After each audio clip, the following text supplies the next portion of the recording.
I was actually born in San Francisco. When I was 7, my dad, he had his heart set on opening a beef cattle business. So we moved east of San Francisco, and yeah, I grew up on a cattle ranch. I had other aspirations career-wise, so I moved back to San Francisco. 2.5 years doing figure drawing.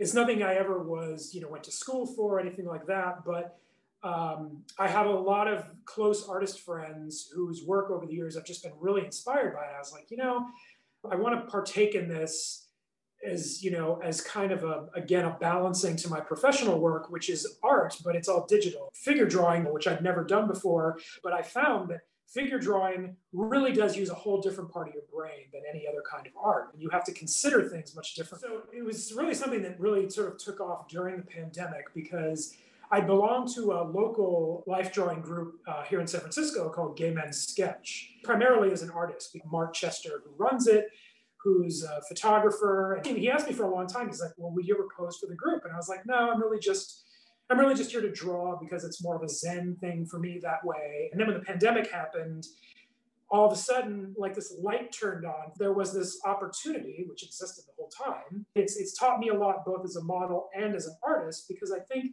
there's this nice sort of kismet that you get when you know as an artist what you want to draw, that you can then sort of channel as a model. So I think there's a great benefit for anybody who draws to try their hand at modeling.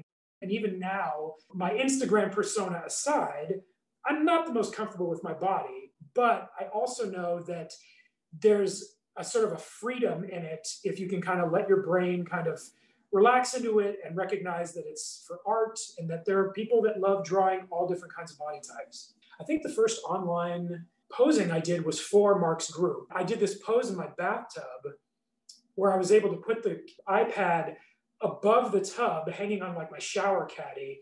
You'd never be able to get something like this in an in-person session. I'm enjoying playing with the bathtub pose. So I got it about 4 years ago that I first started like this upper section here. I never wanted a tattoo until I saw this artist's work. And then I noticed he actually was in San Francisco. And I was like, well, this is a sign. I was on his waiting list for a little over a year. My feelings about tattoos completely changed. Because for the longest time, I was like, what are tattoos? I always thought it was like almost like a bragging kind of thing. But then the art part of it kind of spoke to me. And I was like, no, what it is your body is a canvas.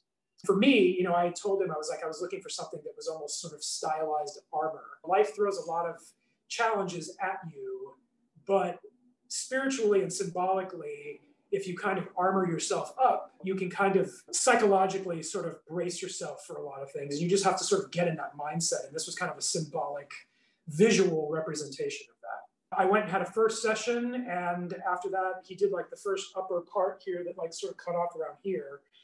And I was like, it feels incomplete. And he was able to squeeze me in and get me a section to like complete the lower part of the sleeve.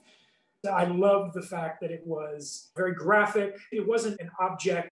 If you find a piece of artwork that speaks to you or that somehow reflects something symbolically about you, it's actually a really interesting and deep way of kind of sharing that with the people that you meet, to the people that you interact with in some way.